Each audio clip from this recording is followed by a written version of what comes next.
Hi, this is a new vlog. I do already and have been doing for the last 3 years a video blog about life with a Renault Zoe, which is an electric car that I've been using for the last 3 years. But I thought maybe do another series as part of the kind of video blog going on. There's going to be a different theme though. So maybe for folks that are a bit interested in some other subjects. And really what's been going through my mind over the last months has been, well, we've seen some huge changes in our political situation here in the UK and in the United States. Now, I do think quite a lot about the politics that are going on in the United States. There is a clear reason for that, in that my wife is American. My children all have dual nationality, and we have family, of course, in the States. So there is a real sense of the States being, in some sense, our kind of second home. So there's a lot of interest in what's going on in politics there. And then tying that together with faith. Now, I'm a Church of Scotland minister, and but I'm also passionately interested in politics, and the intersection between faith and politics has always been one that's been interesting to me. And really, it's interesting because of the values and principles that we bring to life and that we bring to living in community, and how those affect then our politics and the language that we use in politics and all that kind of thing. So the idea for this vlog is really to explore some of these areas of where faith and politics intersect, or where they can speak to each other, and just kind of explore what that means. So this is completely personal, the reason I'm doing this, and really part of the reason for doing it is to force me to think through some of what we're seeing unfolding, and it's happening so quickly and so rapidly that sometimes it's quite hard to keep on top of everything that's going on here in the UK, in Europe, and in the United States, and then just to share some of those thoughts with you. So if you have any themes or areas that you think would be kind of interesting to cover, it'd be great to hear about them and kind of see. I mean, part of this is going to be determined by how much, if I've got time to do this. So I'm not sure how often I'm going to be doing it. And there's so much going on at the moment. There's loads of things that are in my mind. So there may be quite a few initially, and then kind of see how it goes from there. Now, the other thing I realized in this kind of introduction is that it's quite dangerous territory. So it's one of those things that folks talk about. Should church faith be talked about in the same terms as politics, and you should keep these separate, and in polite company you should talk about them at all. However, both are really important in our world today, and the more we talk about these things, I feel, the better it is for us all, and for communities to think through some of what's going on around us. Okay, so that's kind of by way of introduction as to why I was wanting to do this, and talk a bit about faith and politics. So today, for the first of these, and I'm doing this live, so I'm just going to kind of throw it out there. So normally when I'm doing videos for the my Renault Zoe blog, they're edited. This is raw. However, I kind of made a few notes just to keep me right on kind of what I'm thinking about. But it's a different beast to the other videos. So one of the things I've been thinking about is the language that's been used about winning, and winning and losers, which we've heard an awful lot about in the last year or 2 years. So I remember Donald Trump saying something in the primary season, I think it was. So this would have been either last year or even the end of 2015.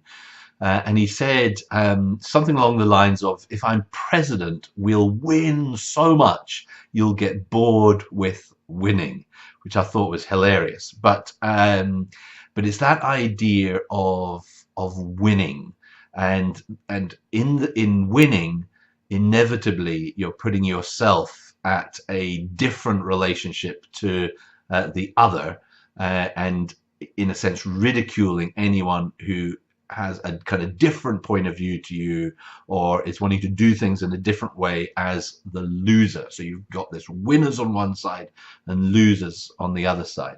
And here in the UK, we saw a very similar polarization between people on either side of the Brexit debate.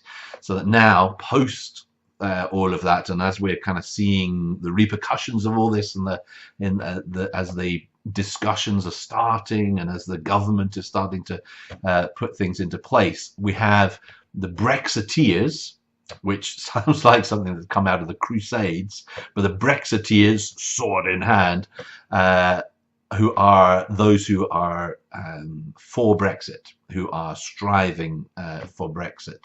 And then on the other hand, the remoaners, those who were for remaining within the EU and are now lamenting what has been, or trying to put a kind of spanner in the works for the Brexiteers. You have this winners and losers, this polarization between two sides. And that language of winning, losing is, I know for some people it's really attractive. It's kind of clear cut. It gives a clear point of view, and it's something you can kind of get behind. I'm on the winning side, or I'm the underdog trying to fight this battle if you're on the other side of things. But what is all a part of that is that it is that kind of viewpoint, this really deeply polarized viewpoint, is a zero-sum game. Now you've probably heard that expression before. There's been it's been used, bandied around a lot in the last few years. Zero-sum game, if you don't know exactly what it means, and it's a concept that kind of goes round. It basically means that there is a set amount of something. And so if you are taking something from this pool, then it is not replaced. So if you imagine a pudding bowl or something like that, and you've got two kids fighting over the contents of the pudding bowl, the one who takes the most is the winner, and there's only a little bit left for the others. So this idea of winning and losing kind of operates in an understanding of the world where there is only a set amount of something, and you are fighting over that set amount of goods or value or whatever it might be. Now, the problem with the zero sum, and some things really are zero-sum game. So if you think about maybe carbon deposits in an environmental sense in underground, there is only so much of that, and the more we're burning off, then the less there is for other uses in the future, for plastics and other things. So that is in a sense a zero-sum issue, because there is a finite amount of this resource. However, some things are not zero-sum games. Now, I used to have this, I used to do this thing with children at school. Let me grab a piece of paper, which is just a really simple explanation of something that is not a zero-sum game. And when I'm looking here, I'm looking for some scissors. So what I used to talk to them about is love as being, imagine that this is representing, the corners represent love. Now, anyone that's church kind of based will have no doubt seen this before. And if you give love away, so I'm going to cut a corner off here. If you give away a corner of love to somebody, you give that to them. and then they have 3 here. But instead of having only 3 left on your sheet, you end up actually with 5 corners. So the more you've given away, the more you've got. This is a really simple explanation for the idea of love, and the more that you give love, then the more love there is in the world. So there is an example of something that is not zero sum, in that there is the possibility of the whole level of something increasing. So when we think about an issue like trade as an example, and kind of goods and trade and kind of economic growth, again, that does not have to be a zero-sum game. The trade and economic production kind of around the world, or think about wages of people across the globe, does not have to be where you have winners on one side and losers on the other. It is possible for the whole level to go up, in the same sense that love can be shared around within a community, and the whole level of that would increase. So the language that we see a lot around kind of winners and losers is based around this idea of this, that there is a limited resource, and so you've got to fight for that limited resource of whatever it is, and in that way be a winner, and everyone else is a loser. So there's a kind of fighting metaphor going on there that is quite destructive in our political discourse, and we've seen a lot of that over the course of the last months, and then even more so in the last few weeks, when we've been thinking a lot about immigration and refugees, and the kind of the whole mixture and mess of combining refugees and immigrants and terrorists and into this complete mess that destroys any kind of rational understanding of what's happening. Now, I think it was last year, Donald Trump was asked what really was a trick question, because he was asked what his favorite Bible verse was, and he came up with this verse it's from the Old Testament. It's from Exodus chapter 21, and he said something about, well, there's that verse, an eye for an eye. I quite like that one, or something along those lines.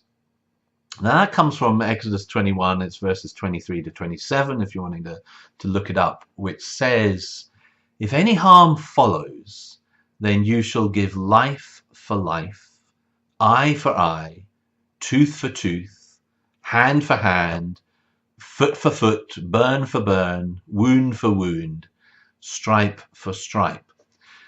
Now what was going on in that verse? Back in the kind of lore, back away, and this is thousands of years old, this lore, is that the community was starting to set up different laws to help it work, to help people work. So instead of just having isolated groups, tribes, or whatever, you've got a whole community that's come together, and how does that community live together in community better? And so this law is one of many laws that came up.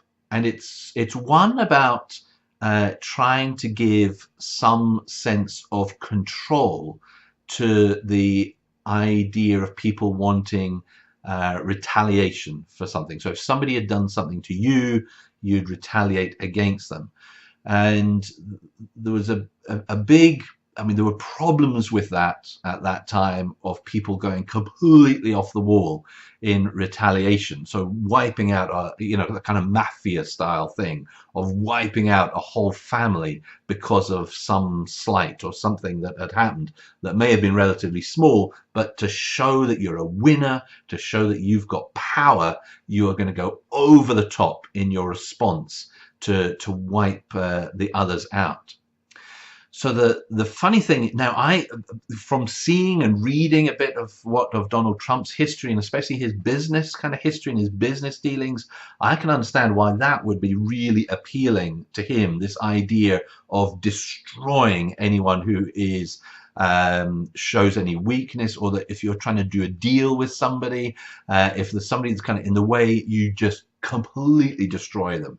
And in his Twitter outbursts and all this sort of thing, you see that kind of playing itself out in this power play to ridicule and minimize somebody else so that you can show your power over them. But that is not what this was about, funnily enough. This eye for eye, tooth for tooth thing. It was actually about trying to bring some kind of equality, if you like, to people seeking vengeance for something that happened to them. So it was like for like. You know, if somebody had done this for you, then okay, you want retaliation, but limit it to what was done to you. So it was like for like, eye for eye, tooth for tooth, all of that kind of thing. Now, the verses that follow on from this are quite interesting because it gives a kind of example in a different context relating to slaves.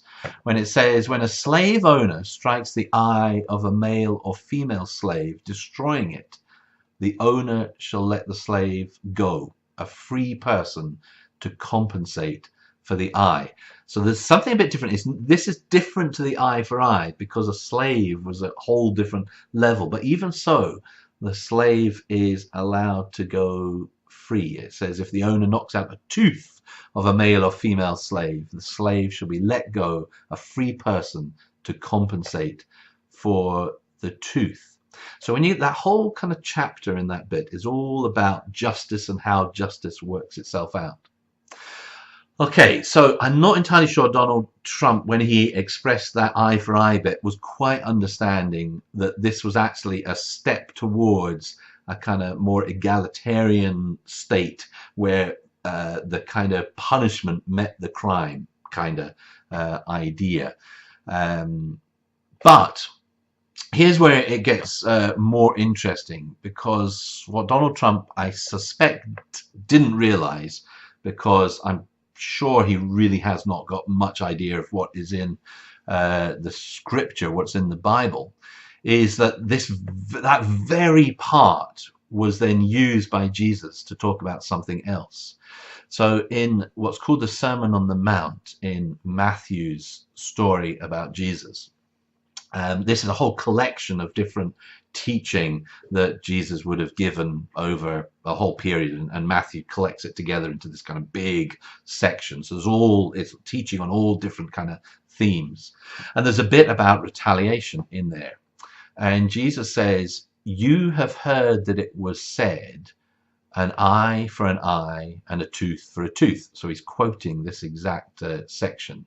But then he goes on to say, but I say to you, do not resist an evildoer. But if anyone strikes you on the right cheek, turn the other also. And if anyone wants to sue you and take your coat, give your cloak as well. And if anyone forces you to go 1 mile, go the 2nd mile.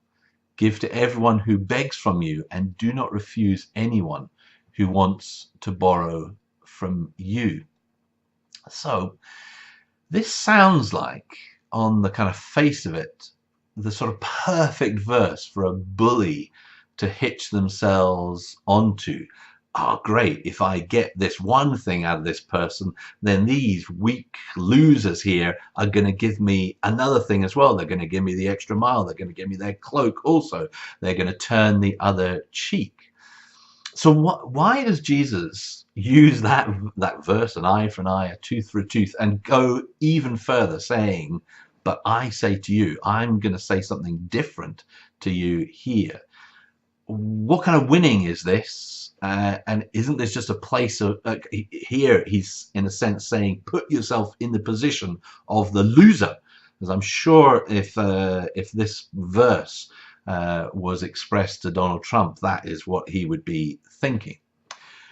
But those are probably the wrong questions to actually ask of this, because this passage is really all about power and about the abuse of power. So very much what we see when you look through some of the history of Donald Trump's dealings in business. It's a lot of power, abuse of power, taking advantage of of other people, all of the many bankruptcies that were used as part of that process were a way to default on what you owed. And so some people, the poorer people down the line, the contractors, are the ones that ended up paying the cost for bad business decisions. But that wouldn't matter to Donald Trump.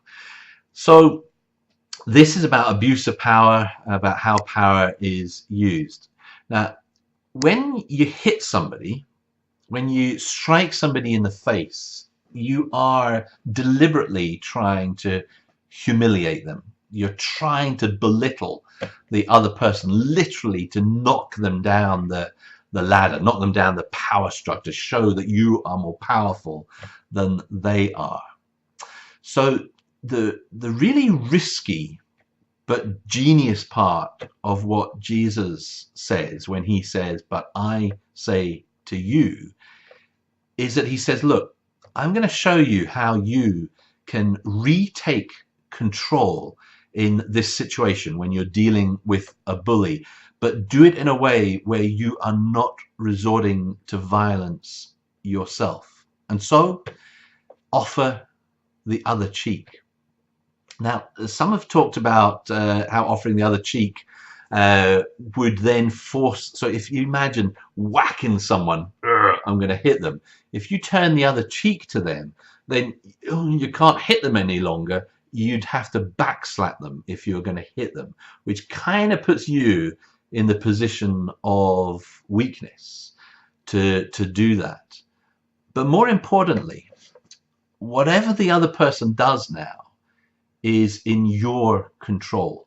You've taken back control. You've refused to be humiliated by offering the other cheek. And so it's the same then with the coat and the cloak, or with walking the extra mile.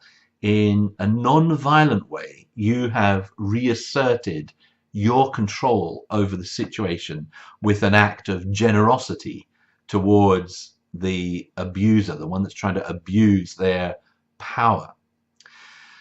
So Jesus was speaking in a context when people knew a whole lot about abuse of power that was going on. It existed at a street level because the area was under Roman occupation, and so people would have been aware of folks abusing their power within that situation.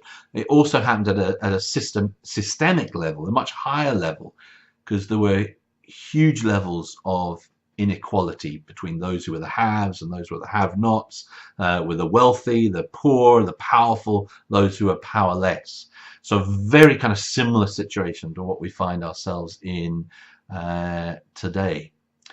But here in this example of Jesus in the Sermon on the Mount, he is giving a different way to see things, in a different way from this kind of bipolar polarization, this kind of winning or losing, putting yourself above others, trying to humiliate others, to showing a different way, when even if you are the one that was in the humiliated position, in a non kind of violent, non-threatening way, you can turn the tables on the other person, refusing to be humiliated and refusing to be drawn into that zero-sum game of winners and losers. So some thoughts about winning there, and an obvious story when Jesus is giving a kind of different way to think about it from our what would have been then, or in our contemporary world, an understanding of what makes a winner and a loser. And I think when we see a lot of what we're seeing in some of pushback against what's happening, you think about the Black Lives Matter campaign that's been going on for the last few years, in trying to push back against abuse of power by some, that is a campaign that's taking place in a non-violent way of trying to assert back some kind of respect for communities, respect for people who have been humiliated, are routinely humiliated in different parts of America, but it also happens here in the UK, and we see across Europe where minorities are being kind of downtrodden or ridiculed, that this is getting more and more extreme. So a way of dealing with that, a way of responding to it, and something certainly I've been thinking about. Right, I think enough for today, and not quite sure what I'll do something on. I'm thinking about some things about truth and what we mean by truth, because this is something that's going on constantly at the moment, and the huge growth in the number of lies that are being spread around at the moment. But there are lots of other topics that we could think about in this. Anyway, thanks for joining me for this, and we'll see how we go with this as time goes by. All right, see you later. Bye.